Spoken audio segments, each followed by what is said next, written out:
Yeah, I mean, there's so many huge issues that an awareness of and an involvement of, and so when I'm not de-emphasizing 9/11, I'm just saying that there's a huge, significant issues that many people can collectively agree on, and 9/11 is one of them. My experience has been that once I can get somebody to accept that we've been lied to about 9/11, that the media is not telling us the truth, that there are questions that need to be answered, they become open to all of these other things that they wouldn't necessarily have been open to before, because it's so shocking. It's such a threshold issue. We call it going down the rabbit hole. That's one of the reasons why we focus on it. We have these huge, I don't know if you've seen pictures of us out on, you do YouTube, but we have these 21 by 5 foot banners saying Google YouTube Building 7 or whatever it is. And keep it up, because we're all looking to address these threshold issues. And that's certainly one place where people can be transformed. You can take a World War II vet and really go into Pearl Harbor and the foreknowledge, and go into use of the Nagasaki and Hiroshima and how that was unnecessary. The Japanese really were trying to surrender already. That it was really a demonstration to the Russians that we have the bomb. We don't want to destroy whole cities. I mean,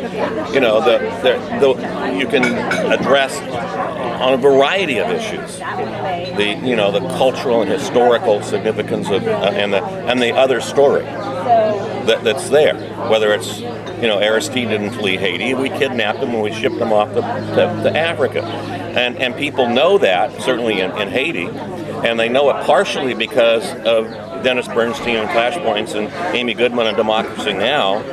And Maxine Waters, who gets a telephone call from Aristide saying I was kidnapped, and that goes out as a media story through the independent media, and it automatically contradicts what CNN and MSNBC are saying and what the White House is saying, the Pentagon's saying, that no, he fled, we helped him leave. Oh, well, yeah, we took him at gunpoint and put him on an airplane and shipped him out.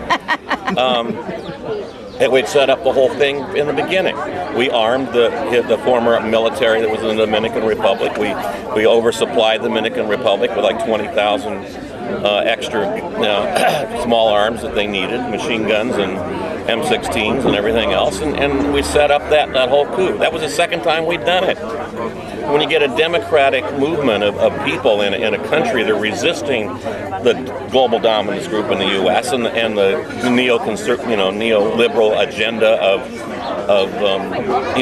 austerity plans worldwide, where people end up starving to death, you get populist leaders that will emerge and populist movements that will emerge, and that's what half the countries in South America are doing now. Now the original, and certainly in this generation, the original was Fidel. 50 years ago, a revolution that challenged the neo-colonial control of the U.S. over Cuba, and now the Bolivarian revolutions that are really socialist revolutions in Venezuela, in Bolivia, in Ecuador, in Brazil, are really countering this top control elite model that's in partnership with the World Bank and U.S. interests democratically. I mean, Hugo Chavez has won 7 major elections. The last one, he just picked up 1.5 million more votes. And he's got, 17 of the governorships and 80% of the mayorships. And, and here in the U.S., they say, oh, well, Chavez is declining or something. It's just totally wrong. It's not true. They've got a media system there that just, makes us look silly. I mean, they have a corporate media structure, which is totally anti-Chavez. But then to replace that, they now have 400 community radio stations running in the barrios and 34 analog television stations that are controlled by the people. And then now they're printing books. They just printed 25 million books in Spanish to distribute to all their community councils. There's 25,000 community councils in Venezuela. These are grassroots elected community groups at a neighborhood level that help make decisions to prioritize the needs for that community. And so they're getting libraries, they've got television, they've got radio, they can tell each other their stories, and that's democracy from the bottom up. And that's the kind of media system that we're talking about validating and maintaining, not only in the United States, but in the rest of the world. How concerned are you, switching subjects again, about the UN and them running drills, like they've got Russians running drills in the northern part of the United States in the woods with U.S. soldiers, and that famous questionnaire of the Marines down in, I guess it was New Mexico, where they were asked if they would take an oath to be in allegiance to the UN, and would they shoot U.S. citizens, so on and so forth. How concerned are you, or have you seen news stories about concerns about the UN as a vehicle for the New World Order? It'll still be U.S. dominated, even if it was. I don't think that's the direction we really want to go. But having said that, we have to look at the traditional, the loss of civil liberties since 9/11 and the Patriot Act, and now the president has the right to suspend habeas corpus for any citizen in the U.S. They've been practicing mass arrests. Operation Falcon, federal and local cops organized nationally, has had major mass arrest practices where they'll go out simultaneously, arrest 10,000 people. Huge group in Bakersfield got taken in. They do it regionally and they've done it nationally.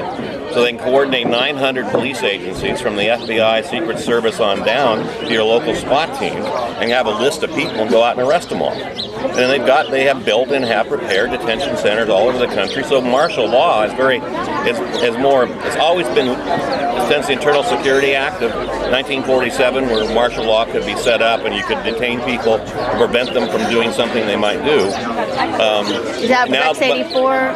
Pardon me? Part of Rex 84? Is that garden plot? Well, yeah, I mean, all of this was planning for a state of emergency in the U.S. and the ability to, implement martial law. Now, you have a North American command structure set up 5 years ago that now has troops on the ground that can go to any city in the United States and act as military occupying police. So the economic crisis in the world and the breakdown of employment and the whole, that has the elites worried that they may need to implement martial law, and they may in fact another 9/11 type event. President Obama or whomever will have the power to do that and to totally transform the United States into a martial law state. We've been looking a little bit into the FEMA camps and are actually having a hard time physically locating ones that we can confirm so far. We're just at the beginnings of it, so I've seen the maps, and I haven't gone out to look. I mean, we were talking about that sort of stuff back in the 60s. The idea that there were camps available. Yeah, any military base that's sort of in a retirement stage is by definition, you have a fence around it, you've got barracks, you can put people in it. They were, when they did the Japanese, they used fairgrounds and put them in the horse stables. There's plenty of places, stadiums or whatever, to put large numbers of people if you choose to do that. The fact that we now have built laws and have an infrastructure that's capable of doing that with a deliberate definition of that it may be necessary, and the Halliburton had $350 million to expand detention centers, particularly on the border. They were looking at, in Homeland Security, the mass arrests for immigrants. Or other programs. Exactly.